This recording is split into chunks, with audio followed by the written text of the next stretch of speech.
तो जेडीयू के नेता एक सुर में कह रहे हैं कि सब कुछ ठीक ठाक है, पार्टी में एका है। उधर नीतीश कुमार पर गिरिराज सिंह का एक बड़ा बयान आया। नीतीश कभी भी सीएम पद से हट सकते हैं, गिरिराज सिंह ने कहा। लालू यादव मुख्य रणनीतिकार हैं। इसके अलावा एक बात उन्होंने और कही, तेजस्वी को सीएम बनाना चाहते हैं लालू यादव, लिहाजा नीतीश कुमार जल्दी ही इस्तीफा देने वाले हैं।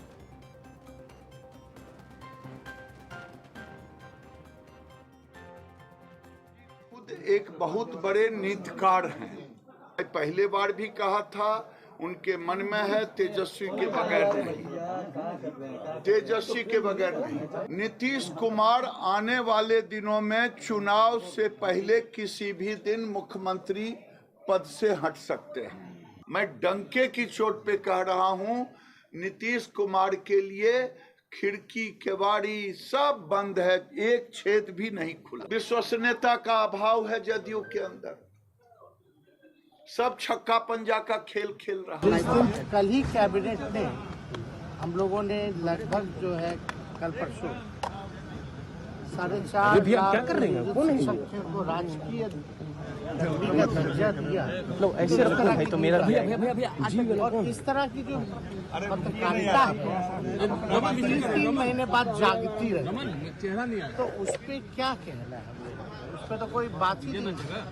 बात ये है कि बिहार में जो काम हो रहा है, जिस हिसाब से जिस मुद्दे की बात हो रही है, उसको लोग ढकना चाहते हैं, लोग कंफ्यूजन क्रिएट करना चाहते हैं। इससे कोई फर्क पड़ने वाला है क्या?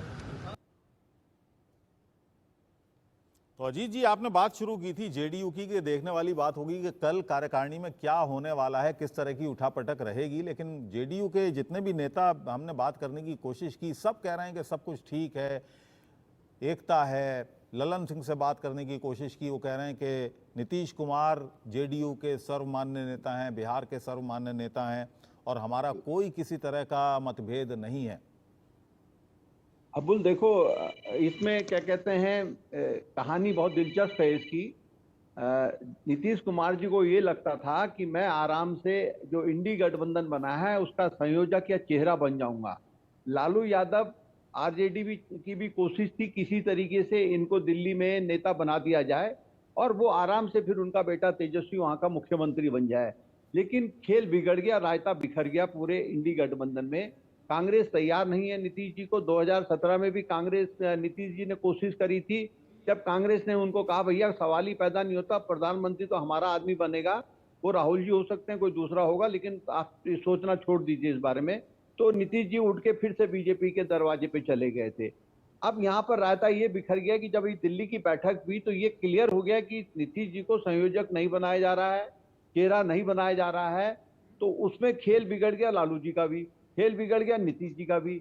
अब चक्कर ये है कि ललन सिंह जी को लालू जी ने इतना सेट किया हुआ है कि भाई आप इनके विधायक लेके और अपना किसी तरीके से तेजस्वी जी को मुख्यमंत्री बनाया जाए। अब ये बात नीतीश जी को भी आभास हो गया कि मैं ना इधर का रहा ना उधर का रहा। तो अब ये इसलिए पहले जो कल मीटिंग यहाँ दिल्ली में होगी उसमें शायद ललन सिंह जी का इस्तीफा हो जाएगा और उसके बाद नीतीश खुद अपने पास कमान रखें। उपेंद्र कुशवाहा के साथ बात चल रही है, जो इनके पुराने जो सहयोगी थे जिन्होंने छोड़ दी थी जेडीयू, मिस्टर सिंह, उनके साथ द्वारा भी बात चल रही है, तमाम बातें चल रही हैं।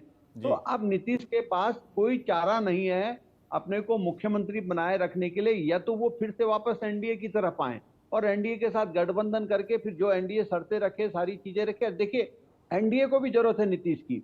एनडीए में भी बीजेपी भी जानती है कि अगर ये गठबंधन बना रहता है किसी वजह से, महागठबंधन जो है अभी, तो लोकसभा में उनकी सीटें 10-15 सीटें कम हो सकती हैं बिहार से, अगर अयोध्या लहर वहां पे नहीं चली। लेकिन नीतीश कुमार के साथ कैसे गठबंधन करेंगे?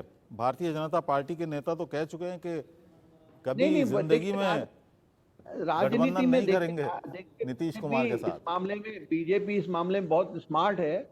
बीजेपी ये जानती है कि हमको लोकसभा का अपना आंकड़ा ठीक रखना है। लोकसभा का आंकड़ा ठीक रहेगा तो फिर राज्यों में हम आराम से खेल कर लेंगे। लेकिन अगर 10-15 सीटें बिहार में कम हो गई, 10-15 सीटें महाराष्ट्र में कम हो गई, तो कहने का मतलब कि बीजेपी फिर एक ऐसे आंकड़े में फंस जाएगी जहां वो फंसना नहीं चाहती है। जी, और यही सबसे बड़ी वजह है, यही सबसे बड़ी वजह है, क्योंकि सिर्फ 37.5% वोट प्रतिशत अगर हम 2019 का देखें, भारतीय जनता पार्टी के पास रहा है, और इसी को बढ़ाने के लिए पूरी तरह से जोर आजमाइश कर रही है भारतीय जनता पार्टी के इस आंकड़े को किसी तरह से 40 के ऊपर बढ़ा दिया जाए? बिल्कुल। आलोक जी, आप क्या मानते हैं, क्या ये जो रस्साकशी है इंडिया गठबंधन में, जैसा कि कहा जा रहा है, अगर इसको सच भी मान लें तो इसकी वजह क्या है? क्या कन्वीनर का पद, संयोजक का पद है, या प्रधानमंत्री को लेकर जो एक अटकलें हैं कि मल्लिकार्जुन खड़गे का नाम आगे कर दिया गया और इसीलिए ये सारी नाराजगी हुई? तो ये दो बातें अलग अलग हैं, एक तो संयोजक बना दिया जाए नीतीश कुमार को, या वो प्रधानमंत्री की रेस में भी हैं? देखिए, पहली स्टेज होती है कि आप संयोजक बनाएं, ताकि सबको जोड़ने का काम जो करेगा वही तो थोड़ा सा उसका आधार मजबूत होता जाएगा। जोड़ने का काम नीतीश कुमार प्रारंभ से कर रहे थे।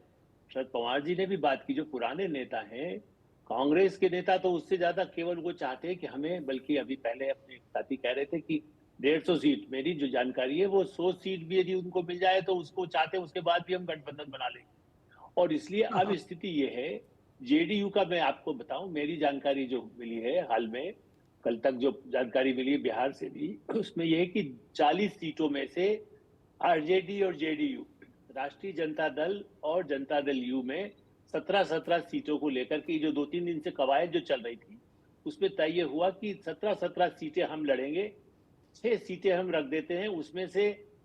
उसमें देखिए, वहां पर कम्युनिस्ट पार्टी, चतुरान मिश्रा जैसे बड़े दिग्गज नेता रहे, कम्युनिस्ट पार्टी का वहां बड़ा प्रभाव रहा है, बल्कि दूसरी और पार्टियां भी हैं।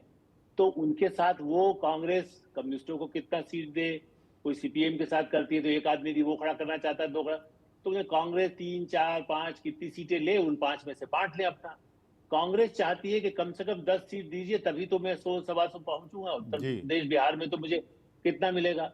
तो ऐसी स्थिति में गठबंधन के लिए नहीं, जेडीयू में अभी मैं फिर से कहूंगा, देखिए उनका दावा, आपस के मतभेद, कुछ विधायक दुखी, कुछ कहीं कांग्रेस में चले जाएं यदि टिकट कटने वाला हो, यदि आगे संसद का चुनाव टिकट न मिले। अच्छा, अजीत जी ने बड़ी महत्वपूर्ण बात की, अजीत जी ने भी एक बड़ी महत्वपूर्ण बात की कि भारतीय जनता पार्टी को भी नीतीश कुमार की जरूरत है, क्योंकि भारतीय जनता पार्टी का अगर आंकड़ा देखें तो सिर्फ 30 सीटें ही ज्यादा हैं। अगर सिर्फ भारतीय जनता पार्टी की बात करें, बहुमत से 30 सीटें ज्यादा हैं, और अगर उनको थोड़ा सा भी झटका लगता है बिहार में या महाराष्ट्र में या यूपी में ही, तो स्थिति कमजोर हो जाएगी भारतीय जनता पार्टी की। अबुल जी देखिए, इसीलिए मैं पूरी बात मुझे कहने दें, मैं बता रहा था, भारतीय जनता पार्टी, अब देखिए भारतीय जनता पार्टी का नक्शा था, नीतीश जी नहीं जाते तब तो उनके लिए बहुत फायदा था, वो वहां भी बने रहते, अभी इतने साल उनको काम करना था।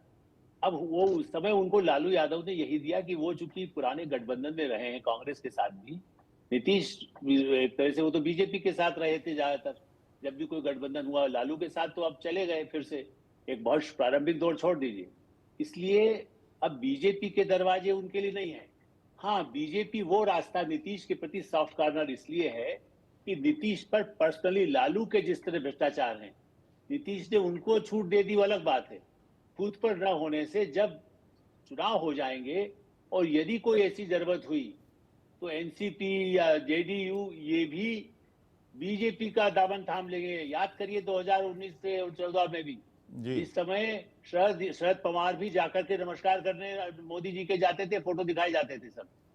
तो आज भी स्थिति यह है कि यदि कोई जरूरत होगी, जैसे चिराग पासवान है, वो तो पहले कभी उनके साथ होते थे, बीजेपी के खिलाफ थे नीतीश के, अब वो भी है, वो किस तरफ रहते हैं, वो बीजेपी पे पूरी भी उनकी एक पार्टी है, कोई जीतराम मांझी है, ऐसे कई लोग हैं जो बाद में बीजेपी का दामन थाम लेंगे। और ऐसी स्थिति में नीतीश कुमार फिलहाल वो चाहते हैं कि इस गठबंधन में उनका पावर बिहार में तो बना रहे।